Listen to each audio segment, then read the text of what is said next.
Bundaman, marunong.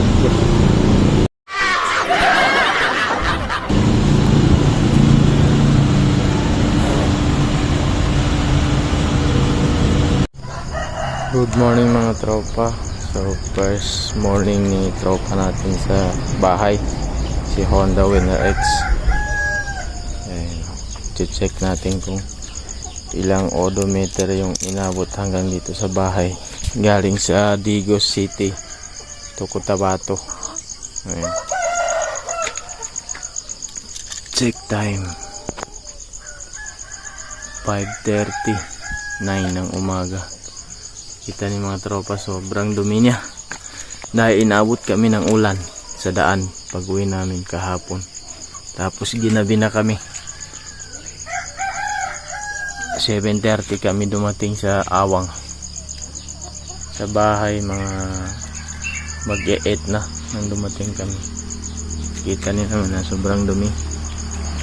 Kaya may lilinisin.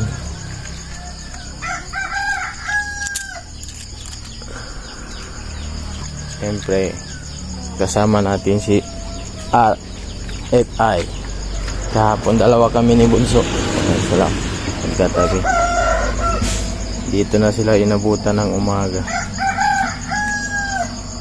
Dahil sobrang pagod namin, diyan na lang sila kasi lalabas din dahil wawasingan natin mamaya, hugasan.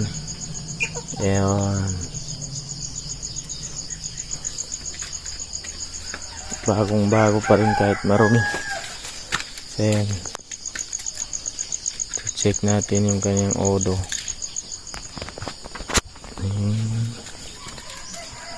On natin yung ayun.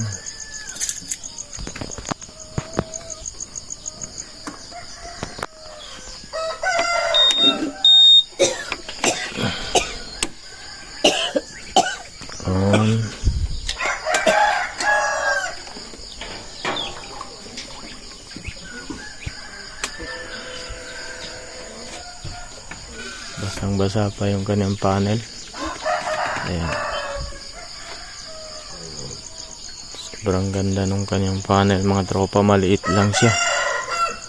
Pero lahat ng detail nandyan na para sa Honda Winner X.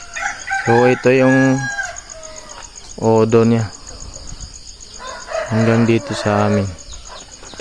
From Digos City, Cotabato, papunta dito sa amin sa Noro Upi, sa Labungan. Pero part pa rin ito ng Datuo din. So yan siya. Kita niyo? Hindi pa na time yung oras niya. Late siya ng 30 minutes. So yan yung odo niya. 199.9. So 1% na lang magto 200.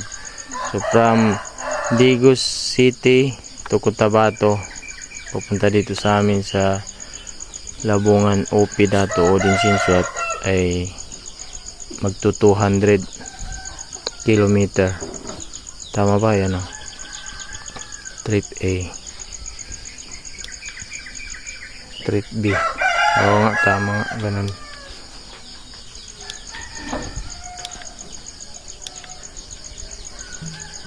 Ayan o. Tama nga, yung total niya is 199 kilometer. Malayo rin pala yun. Ayan. So maya mga tropa, iwawas natin dyan, lilinisin si Winner X.